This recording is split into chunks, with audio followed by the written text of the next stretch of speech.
Israel. Berbicara tentang Israel, sering kita sebut namanya Israel, dan juga di dalam kitab ini Israel.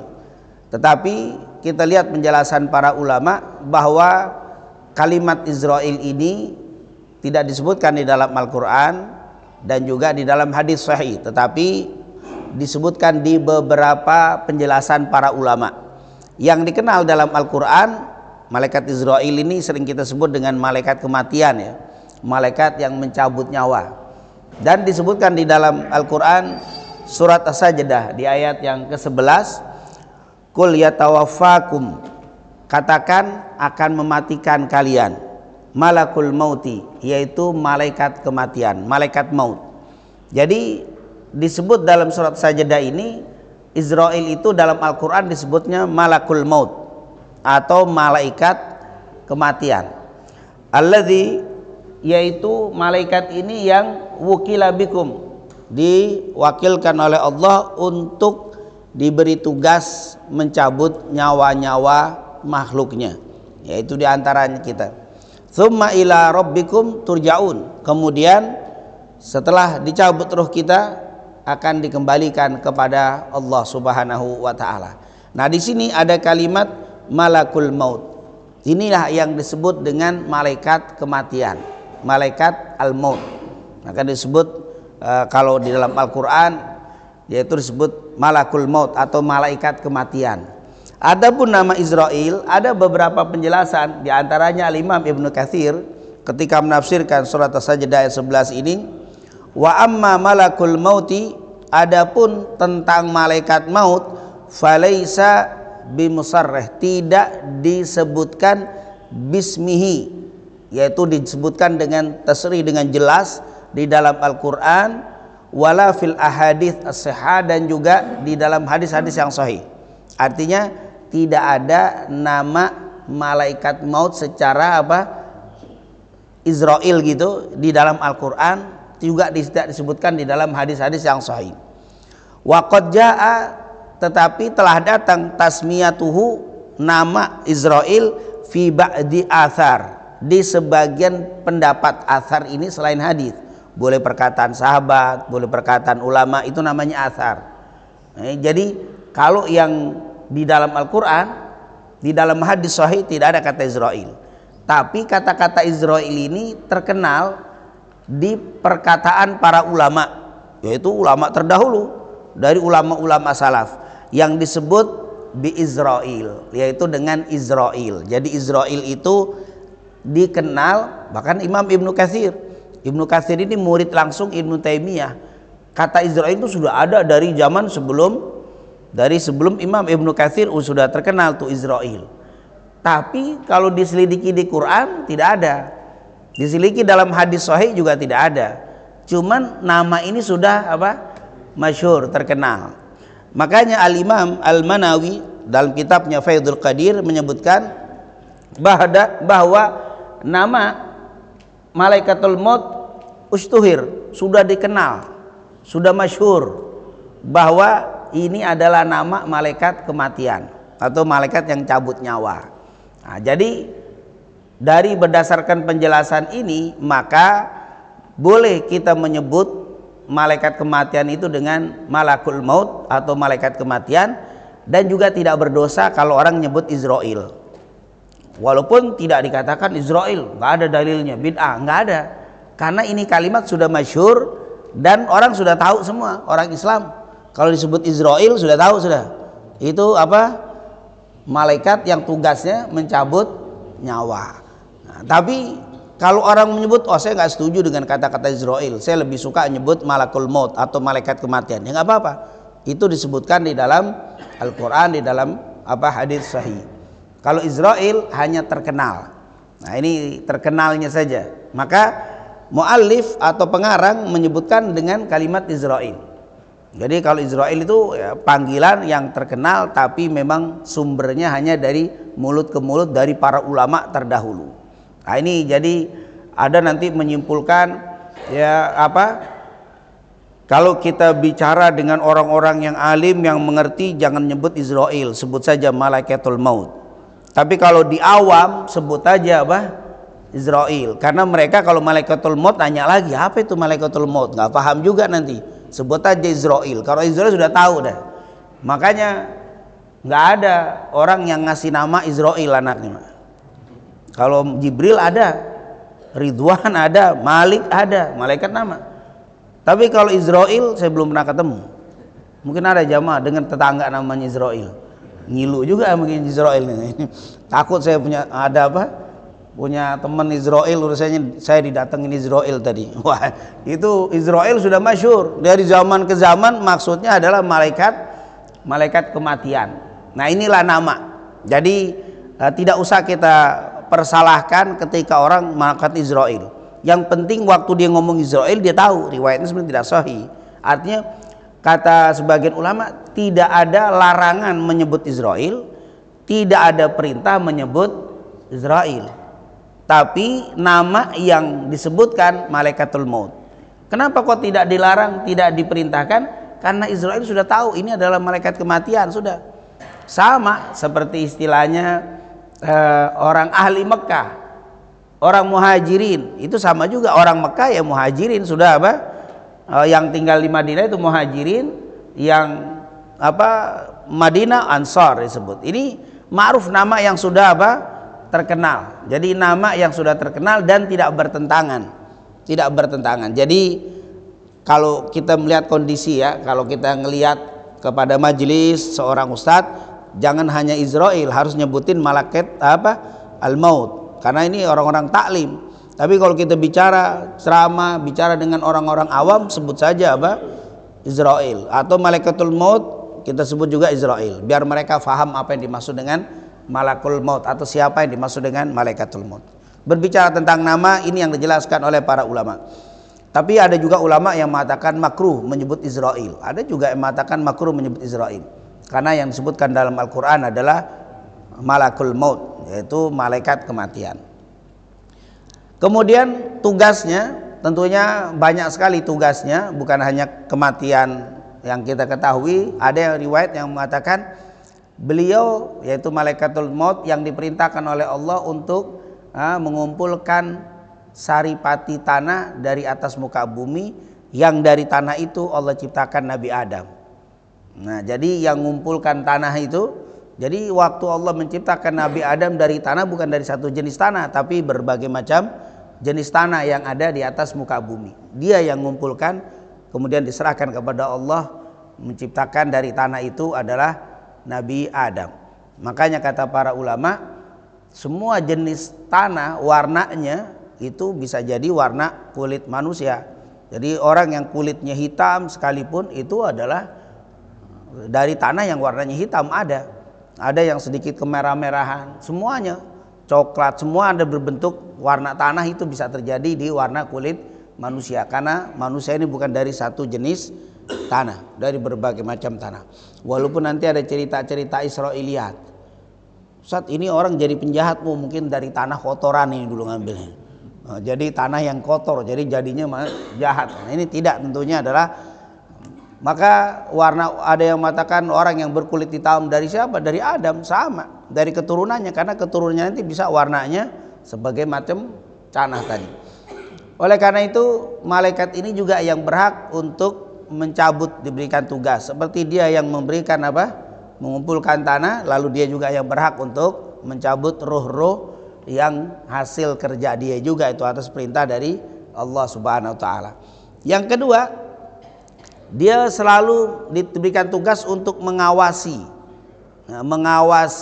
makhluknya Allah. Mana yang kira-kira dilihat ini sudah umurnya sekian, itu dilihatin terus. Jadi dia yang mengawasi.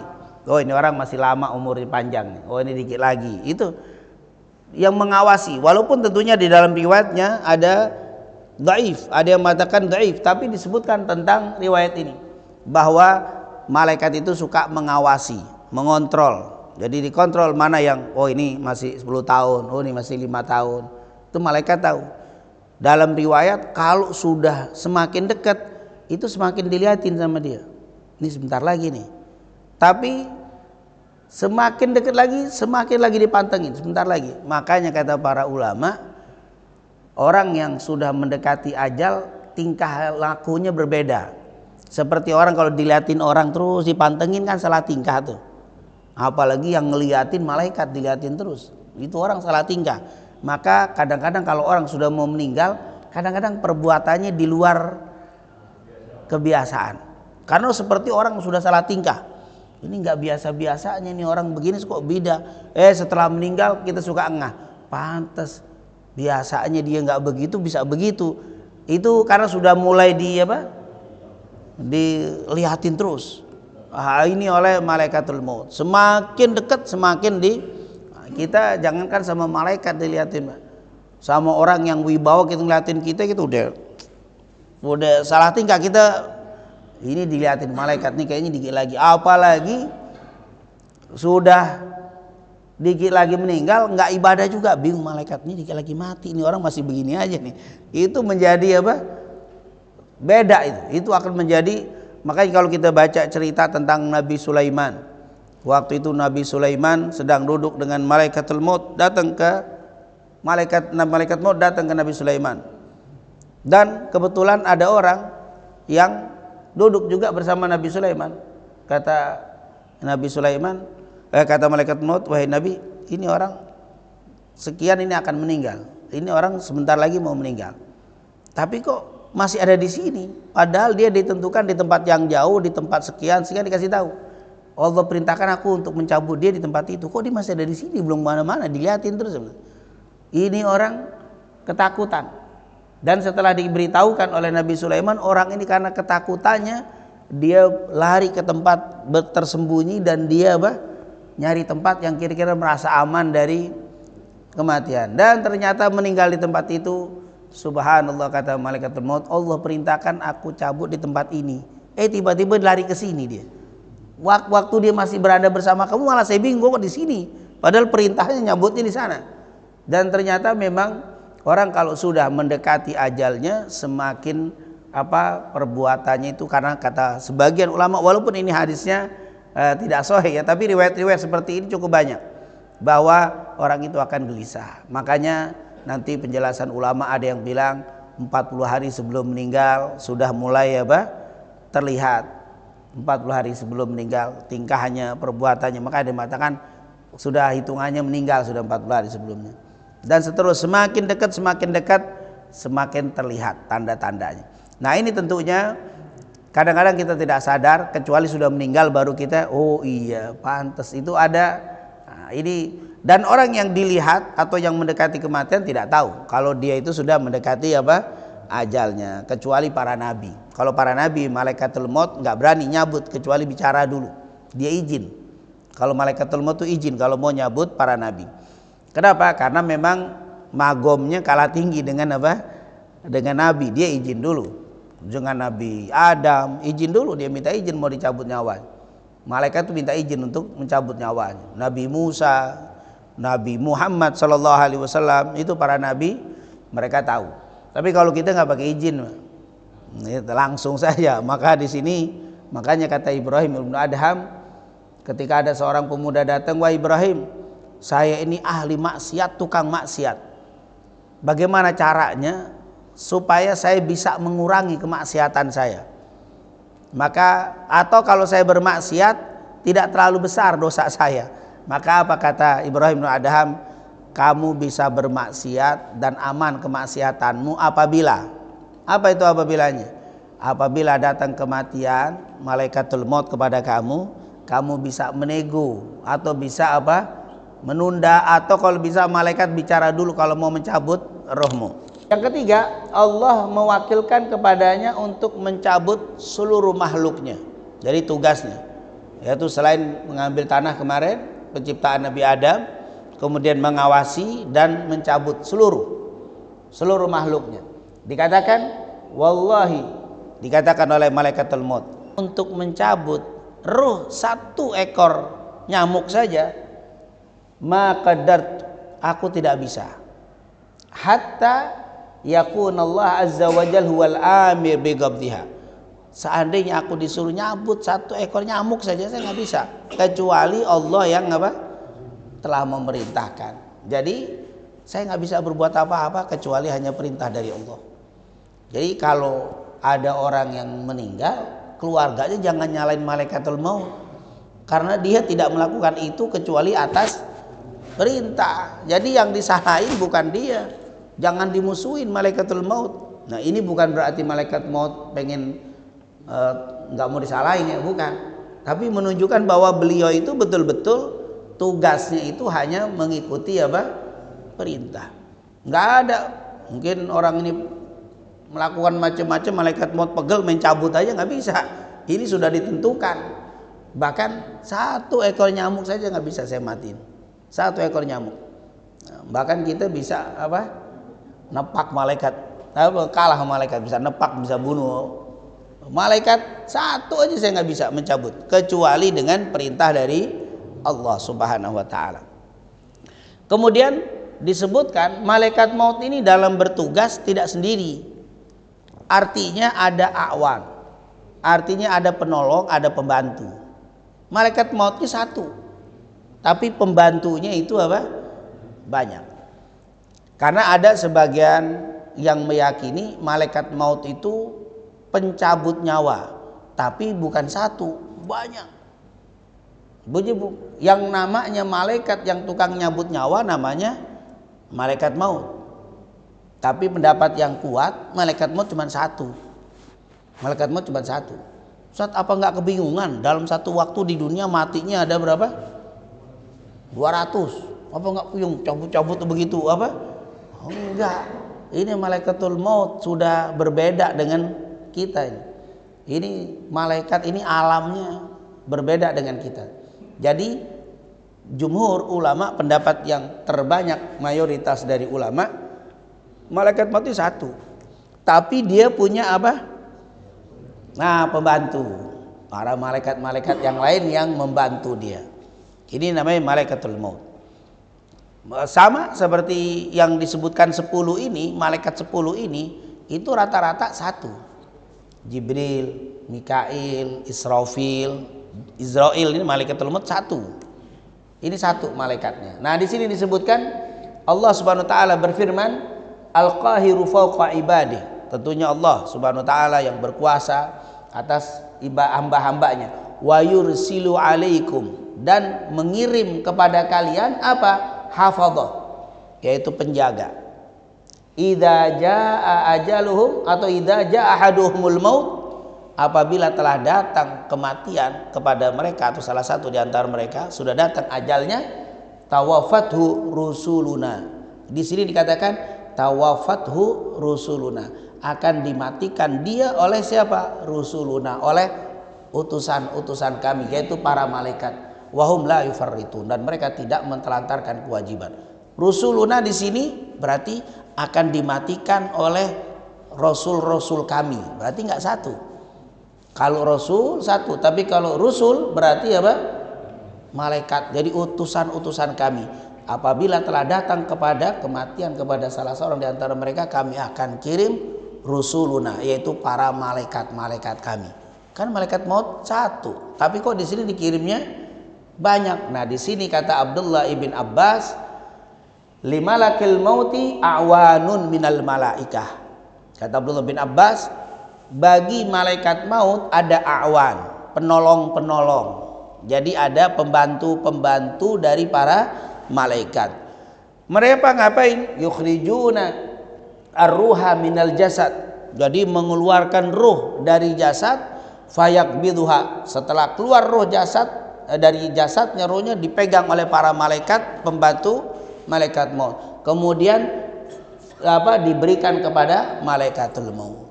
Jadi yang narik itu bukan malaikatul maut sendirian, ada malaikat-malaikat yang membantu. Setelah itu baru diserahkan kepada malaikat al-maut. Kalau sudah sampai ke hulkum, dipegang sama malaikatul maut, atau sampai tenggorokan, sudah sampai kerongkongan, dipegang, keluar malaikatul maut yang mencabutnya. Ini Abdullah bin Abbas menerangkan dari ayat, apabila telah datang kematian akan dikirim malaikat-malaikat kematian kepada mereka. Itu adalah pembantunya. Jadi mereka proses, malaikat yang mencabut. Pas sudah sampai di tenggorokan, dipegang oleh malaikatul maut, keluar malaikat maut yang megang.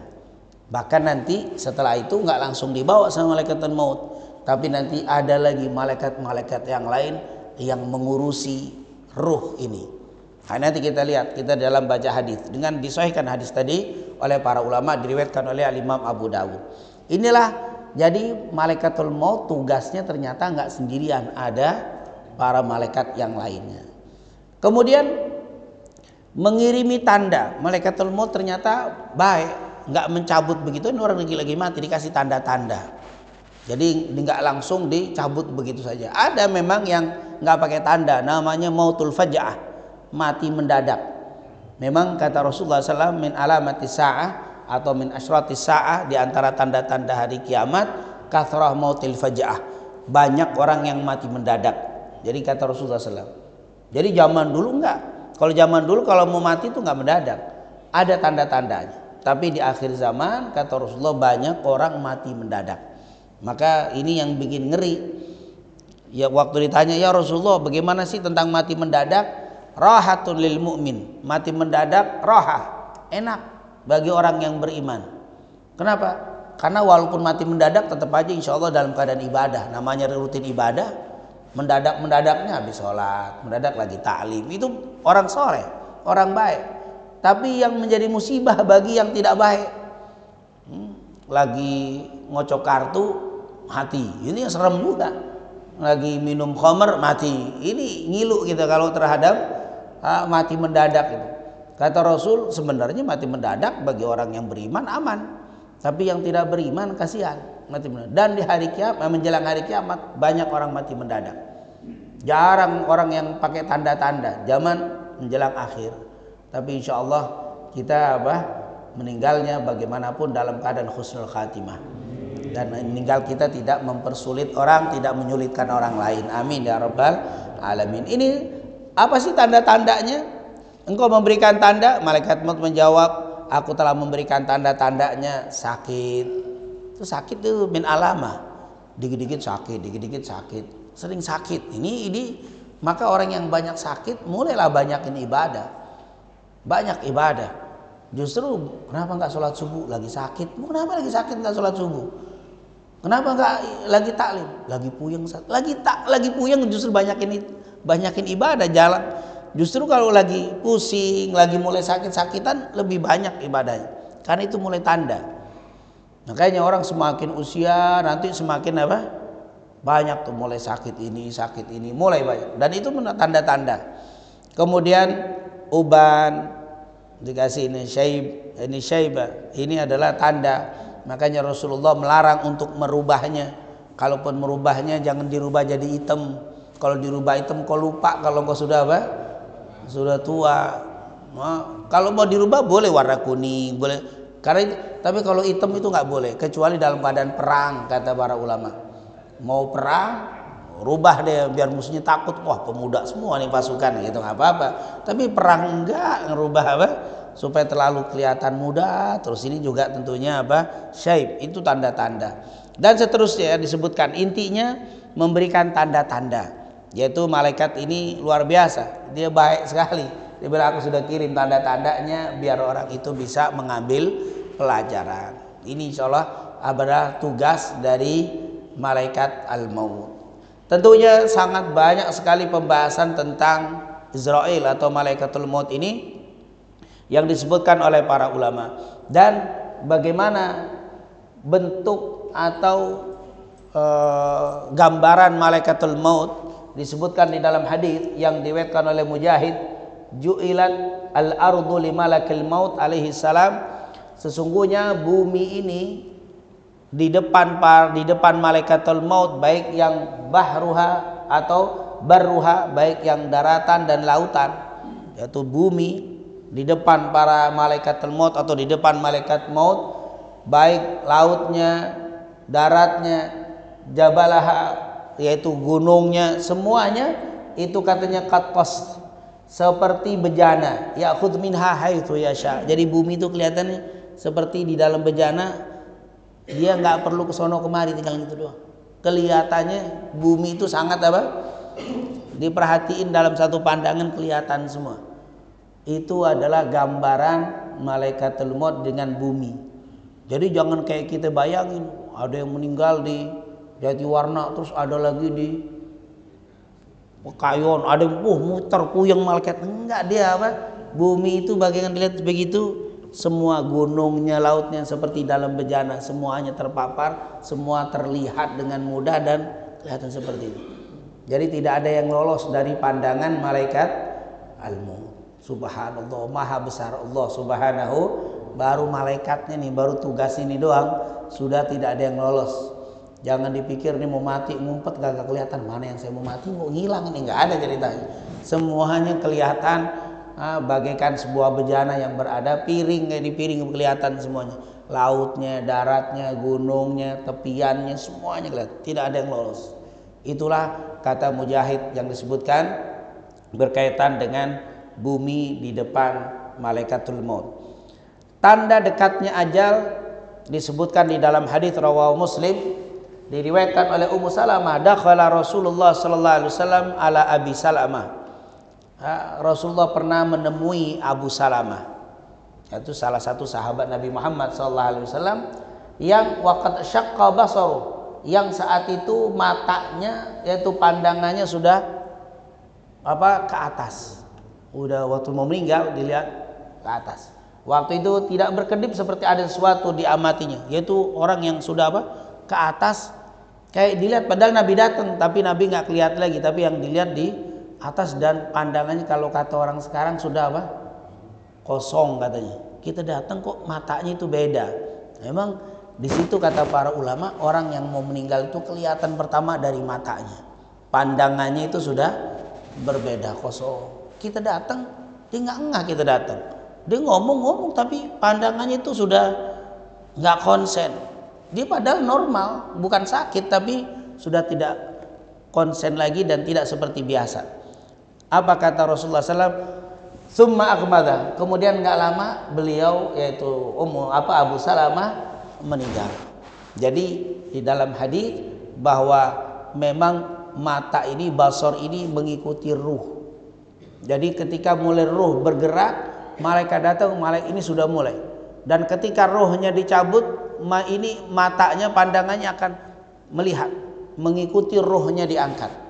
Makanya dia akan melotot. Semua orang yang meninggal itu pasti melotot. Tidak ada orang meninggal merem.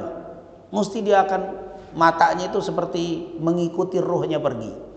Maka kata para ulama, pertama yang terlihat tanda-tandanya kalau sudah mendekati ajalnya, matanya. Yang kedua, hidungnya. Sudah mulai bergerakannya berbeda. Jadi para ulama yang memahami bab-bab seperti ini dia tahu, ini sudah hidungnya sudah berbeda ya. Kalau kita mungkin pernah melihat orang yang sudah sakaratul maut, itu sudah tidak normal lagi bergerakannya. Ini sudah mendekati. Kemudian hatinya, tentunya bagi orang yang beriman dia akan kelihatan enak wajahnya, bahkan sudah keluar itu mukanya ceria, terang, bersih. Yang awalnya waktu sakit kelihatan mukanya itu beda, setelah meninggal itu akan beda. Walaupun dia sakitnya macam-macam, terlihat mukanya cerah, tenangnya hati itu masuk nanti ya ayatuhan nafsul mutmainnah, nanti pengaruh ke wajahnya. Kemudian tentunya badannya dingin, mulai kadang-kadang ada orang yang megang dari kakinya karena ruh dicabut dari bawah naik ke atas. Dia naik ke atas, maka ketika rohnya keluar badannya akan narik ke atas, maka matanya ngelihat ke atas, dan makanya orang suka ngeliat pegang kakinya, wah ini sudah beda, ini rasanya sudah, roh sudah mulai keluar, dan seterusnya. Dan kaki betisnya itu rapat karena menahan sakitnya sakaratul maut. Itu orang yang meninggal mesti ininya tegak keras, dia meletakkan seperti yang diletakkan oleh para ulama, para betisnya kaki kanan di atas kaki kiri, sebaliknya itu merapat, dia menahan. Kalau bahkan kita pun kalau sedang sakit itu kaki mesti keras, yaitu menahan, apalagi saat sakaratul maut. Jadi ketika ada orang sakit masih, memang kalau dilihat dokternya masih, tapi kaki sudah mulai tegang keras, betisnya sampai seperti itu, ini sudah ini sudah menunjukkan tanda-tanda dekatnya ajal. Jadi itulah, tentunya kita tidak membahas tentang ini lebih detail karena yang kita bahas adalah malaikat al-maut. Yang terakhir, mencabut nyawa. Tentunya malaikatul maut waktu mencabut nyawa ada yang mencabutnya kasar, ada yang lembut. Jadi disebutkan di dalam hadis yang diriwayatkan oleh Imam An-Nasa'i dan Ibnu Majah dengan sanad yang sahih, al-mayyit tahdhuruhul malaikah. Mayit kalau sudah datang waktu ajalnya akan hadir para malaikat. Tentunya di sini kita tidak heran ketika disebut malaikat. Padahal malaikatul maut satu. Kenapa disebut malaikat? Karena ada pembantu-pembantu apa? Nah, jadi bukan malaikat sendirian, bukan malaikatul maut yang datang, tapi juga malaikat-malaikat pembantu dari malaikatul maut. Fa idza kana rajul salihan, kalau memang yang meninggal itu orang soleh, malaikat itu, malaikatul maut akan mengatakan, ukhruji ayyatuhan nafsu tayyibah, wahai jiwa yang baik, keluarlah dengan cara yang baik. Itu nyabutnya al-kalam tuh. Wa idza kana rajulus su, tapi kalau buruk, maka ukhruji ayyatuhan nafsu al-khabithah, keluarlah jiwa yang buruk. Di sini kanat fil jasad al-jasad al-khabith ukhruji dhamimah. Ini kasar nih. Wahai jiwa yang kotor, yang bau, yang rendah, keluarlah kamu. Ini pencabutannya kasar. Jadi ada yang lembut, ada yang kasar. Makanya kita suka bilang, Allahumma hawwin alaina fi sakaratil maut. Ya Allah, mudah, jangan dipersulit. Ini yang paling, karena saat itu tidak ada yang bisa membantu. Hatta dokter angkat tangan semua kalau sudah idza jaa ajaluha. Yang terakhir sebagai penutup, ini sebenarnya panjang. Ini hadis Barra bin Azib. Ini hadisnya panjang, tapi ini hadis sahih riwayat Abu Daud, Imam Tirmidzi. Para ulama ahli hadis mengatakan hadis ini sahih. Inti daripada hadis ini adalah kalau seseorang mau meninggal, dikatakan itu didatangi malaikat. Ini diceritakan oleh Barra bin Azib, waktu itu kami sedang mengantar jenazah bersama Rasul, orang Ansor. Ini orang meninggal dibawa.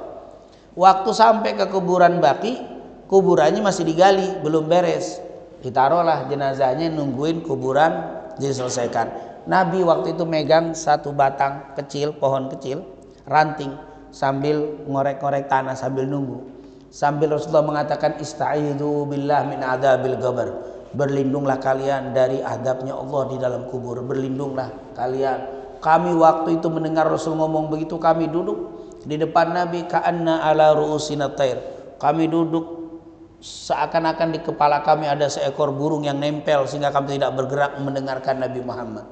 Lalu Nabi Muhammad cerita, innal abdal mu'mina idza kana fi iqbali minal akhirah. Sungguh apabila ada seorang mukmin yang sebentar lagi mau menghadap kehidupan akhirat, wan qita' minad dunya, dan akan meninggalkan kehidupan dunia, maka nazalat ilaihil malaikah, akan turun kepadanya para malaikat. Ini pembantu siapa? Malakul maut. Akan turun kepadanya para malaikat, kana ala wujuhihim syams, yaitu ka'anna ala wujuhim, seakan-akan wajahnya itu matahari. Artinya apa? Malaikat terang. Karena yang mau meninggal siapa nih? Abdal mu'min. Innal abdal mu'min. Kalau ada seorang mukmin yang soleh mau meninggal, turunlah para malaikat, wajahnya seperti matahari. Dikatakan bidul wujuh, mereka itu sangat putih seperti matahari. Wa ma'ahum kafanun min akfanil jannah. Mereka datang, malaikat itu bawa kain kafan dari surga. Wa hanud, bawa pewangian dari surga. Jadi malaikat yang datang semuanya turun, ada yang bawa kain kafan, ada yang bawa hanud, yaitu pewangian untuk mandiin jenazah. Kalau orang mau mandi jenazah itu bidara, dan situ ada pewangian. Duduk mereka di dekat sekitar malaikat ini. Kemudian fajalasu, maka mereka duduk semuanya. Di mana? Di sekitar orang yang mau meninggal, maddal basor, sepanjang pandangan mata orang itu. Jadi orang itu yang ngelihat malaikat semuanya yang putih, wajahnya bercahaya, duduk sepanjang pandangan mata, nggak kelihatan kecuali malaikat. Yang datang udah nggak kelihatan lagi. Itu sudah mulai apa? Ajalnya dekat. Orang kalau sudah ajalnya dekat, nggak ngelihat siapa yang ada di kanan kiri, anak, istri, udah nggak kelihatan, yang kelihatan para malaikat. Maka ini kata Rasulullah SAW, dan ini hadits yang sahih, disahihkan oleh para ulama ahli hadis. Akhirnya setelah dia malaikat duduk begitu, fayaqulu, malaikat itu semua bilang, ya ayyatuhan nafs at-tayyibah ukhruji ila maghfiratin minallah wa ridwan.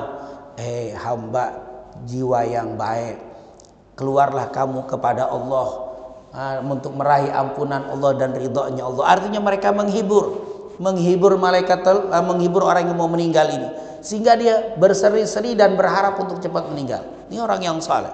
Walaupun boleh jadi meninggalnya maaf di ruang ICU, nggak ada orang di sebelahnya, tapi sebenarnya dia bisa melihat apa? Malaikat. Kelihatannya seorang diri padahal tidak seorang diri. Sampai akhirnya fa'in qala fatukhrijuhu tasil, lalu keluarlah, dicabutlah roh malaikat orang tadi seperti dicabutnya rambut yang keluar dari terigu atau dari sagu yang sangat apa? Halus. Ini pencabutan orang soleh, cepat. Ya secepat-cepatnya tetap rasa sakit. Innalil mauti la sakarat, dalam Bukhari Muslim Rasulullah bersabda, sungguh dalam kematian ada sakit, tapi itu adalah yang paling lembut, yang paling apa? Lunak waktu dicabut seseorang dari rohnya, dari jiwanya. Fayakhudhuha, lalu diambil oleh malaikatul maut, rohnya sudah keluar, dipegang sama malaikatul maut, kemudian diserahkan kepada malaikat semua yang ada. Lalu mayit rohnya itu dikafani. Jadi rohnya pun dikafanin tuh oleh para malaikat, kafannya dari surga, dan diberikan wewangian hanut dari surga. Jadi malaikat kita mengkafani jasadnya, malaikat mengkafani rohnya. Itu dikatakan oleh Nabi Muhammad SAW. Faida akhadaha, di akhirnya sudah diambil. Faida akhadaha, kalau rohnya sudah dikeluarkan maka tidak akan pernah kembali. Kalau sudah dipegang oleh malaikat maut, sudah dikeluarkan, tidak akan pernah kembali, tidak akan pernah hidup lagi. Fi yadihi tarfata ain, tidak akan pernah dilepas di tangannya walaupun sekejap. Sudah dipegang oleh malaikat. Hatta yakhuduha fayaj'aluha fi dzalikal kafan, lalu dikafani oleh para malaikat, wal dikasih hanut, wa yakhruju minha katib. Akhirnya wanginya itu ruh luar biasa, lalu mereka berangkat, dibawalah ruh ini dikiringi oleh para malaikat yang berwajah putih, yang sangat-sangat berterang benderang, kafan dikafani dengan dari surga, wangian dari surga dibawa dengan wangi yang sangat luar biasa. Sampai akhirnya fayas'aduna biha, yas'adun, naik ini ruh dibawa naik. Fala yamurruna biha, tidak pernah roh itu berjalan melewati para malaikat. Jadi kalau berangkat kan ada malaikat langit pertama, kedua, tidak melewati para malaikat, kecuali malaikat bertanya, ma hadhihi ruh at-tayyibah, ruh siapa nih yang baik, yang wangi sekali. Maka para malaikat yang membawa ruh tadi yaqulun fulan bin fulan, disebutin namanya, fulan bin fulan bi ahsani asma'i, disebutkan namanya dengan indah, fulan bin fulan. Akhirnya alladzina kanu yusammunahu bima fid dunya, sebagaimana namanya di dunia. Makanya kita dikasih nama dengan nama yang baik, karena nama kita itu akan disebutkan di depan para malaikat. Harta sampai ke langit, terus sampai bertemu dengan Allah Subhanahu wa ta'ala. Sampai ketemu dengan Allah, maka Allah bilang, fayaqulullah, maka Allah berfirman, uktubu kitab abdi fi illiyin. Ini orang soleh, tulis namanya di catatan illiyin. Illiyin itu adalah catatan orang-orang yang berhak masuk surga. Allahumma ja'alna minhum. Insyaallah kita semua termasuk dari golongan yang ditulis dalam kitab illiyin. Setelah ditulis dalam kitab illiyin, dicatat wa aiduhu ilal ard, kata Allah, balikin lagi ke bumi. Kenapa? Yaqulullah fa in dikatakan fa in karena orang ini, dia bilang, yaitu orang ini, fa inni minha khalaqtuhum, karena aku menciptakan dia dari tanah. Aku ciptakan dia dari tanah, maka kembalikan ke tanah. Maka dia bilang fa inni minha khalaqtuhum wa fiha u'iduhum, dan di bumi itu juga akan aku kembalikan. Dulu dia aku ciptakan dari tanah, maka kembalikan dia ke tanah. Dari tanah dia aku ciptakan dan kembali kepada tanah, dia harus kembali. Wa minha ukhrijuhum, dan nanti juga akan aku keluarkan dari tanah. Artinya setelah kiamat akan aku keluarkan yaitu dari tanah. Akhirnya kembali, fatu'adu ruhuhu fi jasadi, akhirnya ruhnya dibalikin lagi ke jasadnya. Nah ini bagaimana? Kata para ulama, saat dibawa kita lagi mandiin jenazah nih, lagi mandiin jenazah, habis gitu ngafanin, nyolatin, nguburin, pas ditaruh di kubur dia masuk lagi rohnya. Makanya pendapat ulama, waktu dikubur yang ditanya, yang dihidupkan ruh dan jasad, kan udah nyambung lagi. Saat tadi enggak, tapi saat masuk ke dalam kubur rohnya dibalikin lagi. Kemudian dikatakan dikatakan fatu'adu ruhu fi jasadi, dimasukkan ruh ke jasadnya lagi. Fayatihi malakan, pas sudah masuk datanglah dua malaikat. Fayajlisan, kata malaikat bangun, bangunlah dia. Sudah ruh sudah nyambung. Fayaqulan, lalu mereka bertanya, man rabbuka, siapa Tuhanmu? Fayaqulu rabbi Allah, Allah Tuhanku. Kemudian ditanya lagi, fayaqulani ma dinuka, apa agamamu?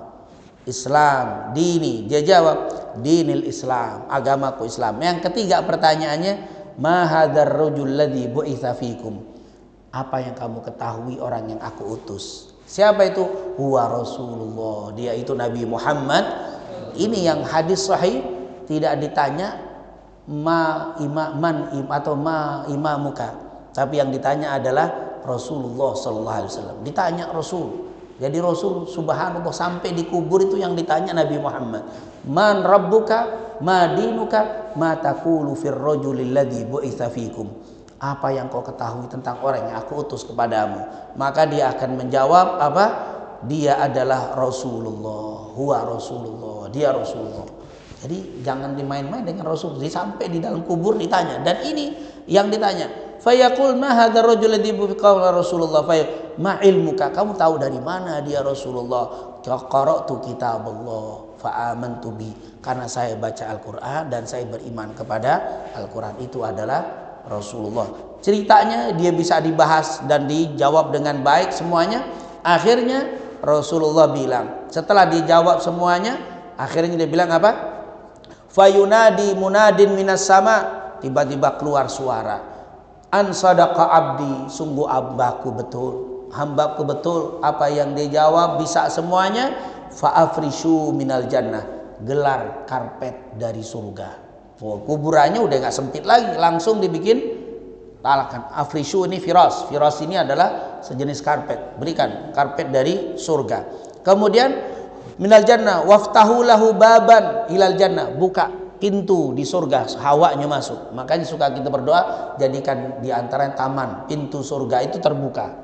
Jadi pintu surga, hawanya masuk ke dalam kuburnya. Fayatihi min riha, akhirnya masuklah wanginya, aroma wangi surga ke dalam kuburnya. Jadi kuburnya itu bertatakan karpet dari surga, wanginya aroma surga. Kemudian sampai wayafsalahu fi gabri madda basari, atau madda, lalu dilapangkan kuburnya sejauh pandangan mata. Kuburnya nggak sempit lagi, tapi luas sepandangan mata. Yang terakhir, wayatihi rajulun, lalu datanglah seseorang hasanul wajah, wajahnya sangat tampan, hasanul thiyab, pakaiannya sangat indah, tiburri, wanginya sangat wangi. Fayaqulu, lalu orang itu berkata, absyir billadzi yasurruk, kabar gembira untukmu. Kenapa? Ini adalah amal yang telah engkau lakukan, dibentuk menjadi manusia yang menjadi teman kita di dalam kubur kita sampai datangnya yaumal kiamah. Ini disebutkan dan hadis ini sahih, diriwayatkan sangat panjang sekali.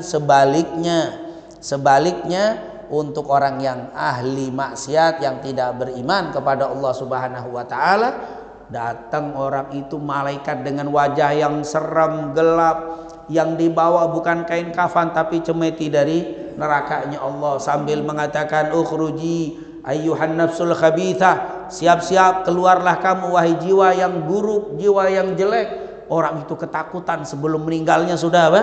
Teriak, tapi kita tidak ada yang dengar. Sebelum meninggalnya dia sudah histeris, tapi tidak ada yang mendengar di sebelahnya. Dia lihat sepanjang matanya, pandangannya malaikat yang berwajah hitam yang mengerikan, teriak ketakutan. Lalu nggak lama datanglah malaikatul maut. lalu dicabut ruhnya dengan kasar, lalu diberikan kepada para malaikat, lalu diambil dengan penuh penghinaan dan perendahannya, dibawa malaikat, membawa malaikat ruh tadi dengan bau yang buruk sekali. Setiap melewati malaikat, malaikat berkata, "Man, siapa? Ma hadzal ruh al-khabitha, siapa ini roh yang buruk, yang jelek, yang bau seperti ini?" Lalu disebutkan namanya dengan penuh penghinaan, fulan bin fulan. Mereka semua meneriaki, mereka semua menghinakan, sampai datang di hadapan Allah. Kata Allah, "Uktubuhu fi sijil." Kata di illiyin, kalau ini apa? Sijil. Masukkan catatannya ke dalam kitab sijil. Apa itu kitab sijil? Ahli-ahli neraka, kumpulannya kitab sijil. Kalau illiyin, ahli surga, ditulis. Setelah itu kembalikan dia ke bumi. Aku ciptakan dia dari tanah, aku keluarkan dari tanah, dan aku akan kembalikan ke tanah, dan nanti akan dikeluarkan kembali dari tanah. Pas masuk, dimasukkan rohnya, datang malaikat. Dua malaikat yang tadinya warnanya, wajahnya bercahaya ini gelap gulita dan mengerikan.